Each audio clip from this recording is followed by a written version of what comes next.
அனைவருக்கும் வணக்கம்.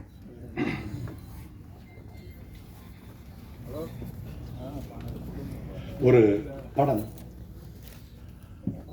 அதன் விடியலை தொடுவதற்கு அது வெள்ளித்திரையில் வெளியாவதற்கு எடுத்துக்கொள்ளும் காலம் ஏதோ ஒரு காரணங்களால் சில சமயம் தாமதமாகும் போது அதன் வலியை முழுக்க கடந்து செல்பவன் அந்த இயக்குனர் மட்டுமே. நடிகர்களாகட்டும், நடிகைகளாகட்டும், தொழில்நுட்ப கலைஞர்களாகட்டும், ஏன் தயாரிப்பாளர் கூட ஆகட்டும், வேறொரு கடந்து சென்று விடுவார்கள்.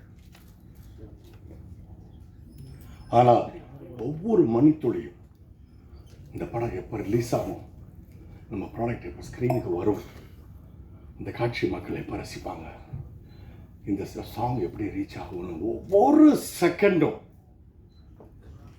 அவர் வலியை அனுபவிக்கிறார் டைரக்டர். அந்த வலியை என்னுடைய முதல் படத்தில் நான் அனுபவித்திருக்கிறேன் என்ற ஒரே காரணத்தினால் எனக்கு பேசுவதற்கு முழு தகுதி இருக்கிறது.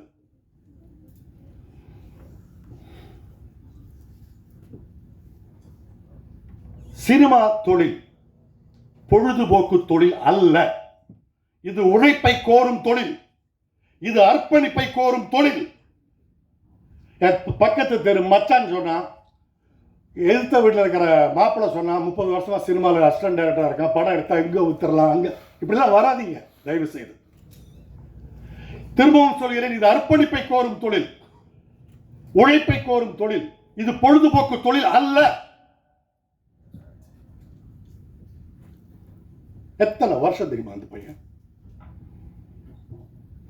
ஓகே, இந்த படத்தில் நடிக்காட்டா கூட இப்படி ஒரு படம், இந்த ஒரு விஷயத்தை நீ வாங்கினா கட்டாயம் வந்திருப்பேன், பேசியிருப்பேன்.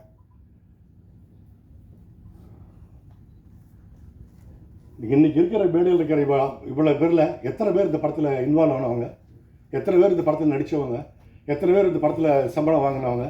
கிடையாது. ஏன்னா அவங்களுக்கு வேற வேற வேற வேற ப்ரையாரிட்டி இருக்கு. ஆனா இந்த டைரக்டருக்கு இந்த ஒரு படத்துக்கு போக முடியுமா? ஓகே, ஸோ பாலாஜிக்கு என்னுடைய வாழ்த்துக்கள். மீண்டும் இந்த படத்தை வேறொரு படத்தை எடுத்து செய்யக்கூடிய அவங்க யாருன்னு தெரிந்த ப்ரொடியூசர்ஸ் திருமலை, உங்களுக்கு என்னுடைய வாழ்த்துக்கள். நல்ல ஒரு பெரிய புண்ணியம் செஞ்சுருக்கீங்க. என்னுடைய அண்ணன்கள் இருக்காங்க, என்னுடைய அப்பாக்கள் இருக்காங்க, சினிமாவில் உள்ள அப்பாக்கள் தான் இங்கே இருக்காங்க, பெரியவங்கள்லாம் இருக்காங்க.